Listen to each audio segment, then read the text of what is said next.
history of the Montreal Canadiens, there's been some really good number two or backup goalies, and we're talking about one today.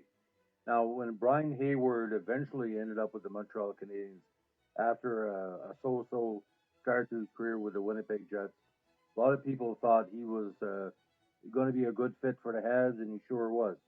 He played 4 seasons with the squad and served as Patrick Waugh's strong backup. He was a big reason why Montreal made the Stanley Cup Finals in 1989. And when Patrick Waugh was injured and needed a rest, the Habs fans were sure that there was going to be a capable player that was going to fill the pipes in his stead. Now, Brian was born June 25th, 1960, in Georgetown, Ontario. Very small goalie, 5'10", 175.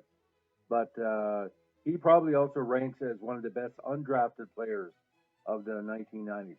He played more than 10 years in the NHL with some seasons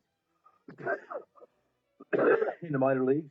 But he first came to major prominence at the Big Red program at Cornell University from 78 to 82. In his senior season, he was named first team All Ivy, All ECAC, and was All American. He set a school record with 2,225 saves and had career one loss record of 42, 27, and 2. Now, undrafted, Hayward signed a free agent contract with the Jets and moved between Winnipeg and their AHL affiliate for several years before becoming a regular NHL player. In 1985, he won a career high 33 games, which was then a franchise record for the NHL. He was eventually traded to the Habs in 86-87, and with Patrick, he won for three consecutive seasons the William M. Jennings Trophy, award to a team that allows the fewest goals during the regular season. Now, in 1990, he was traded to the Minnesota North Stars, where he played one season. In 91, he was acquired by the San Jose Sharks, league's expansion or dispersal draft, and was in the net for the Sharks when he won their first NHL regular season game against the Flames, and he retired from playing in 1993. But he's gone on to a great career post NHL as a television analyst. He's done that for the Ducks for a number of seasons. He also works occasionally as a reporter and color commentator for Hockey Night in Canada.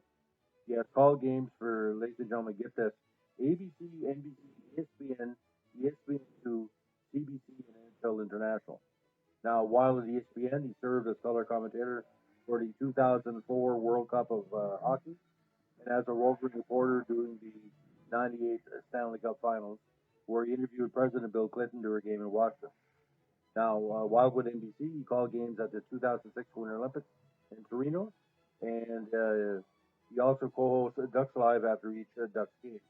Now, his intelligence for the game, his appreciation of the game, is well respected, and a lot of people believe that if Patrick Waugh was going to be traded or left go, he should have waited until Brian Hayward would have stayed a few more seasons. I really think Brian Hayward in '93 would have been a lot better choice than Roscoe as a backup. But things happen, there's personality conflicts. A lot of stuff goes on behind the scenes that we don't know about. And I think they were just trying to try a French goalie as a backup to Patrick Waugh. Now, his statistics are quite impressive. Again, we're going to go over the totals.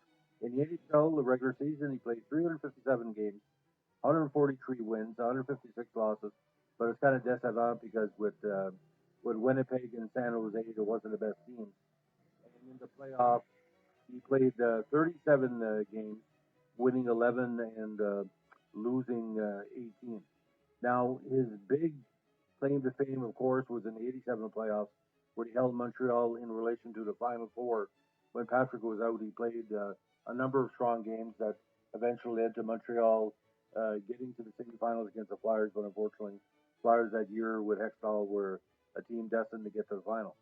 But for me, overall, his best year again was that '89 Stanley Cup final berth, where he played 36 games, 120 and 1-1 in the playoffs. And like I said, a very consistent, good personality on and off the ice, and very underrated by a lot of NHL fans. where a lot of people talk about the ideal backup, Brian Hayward usually comes forward. So, ladies and gentlemen, on this COVID Thursday, we wish everybody good health. Sorry for the motorcycle in the back because the morons in Canterbury, New Brunswick, who drive up and down the road 1,500 times a day hear my voice while I'm doing the podcast. So if you're hearing that, that's not any special effect. That's just a very insulting neighbor that does that for kicks. He doesn't listen to my podcast channel. If he did, he wouldn't be going up and down the road. He'd be listening to my podcast channel. So, ladies and gentlemen, have a good day. Be well. Keep your stick in the ice. Bye.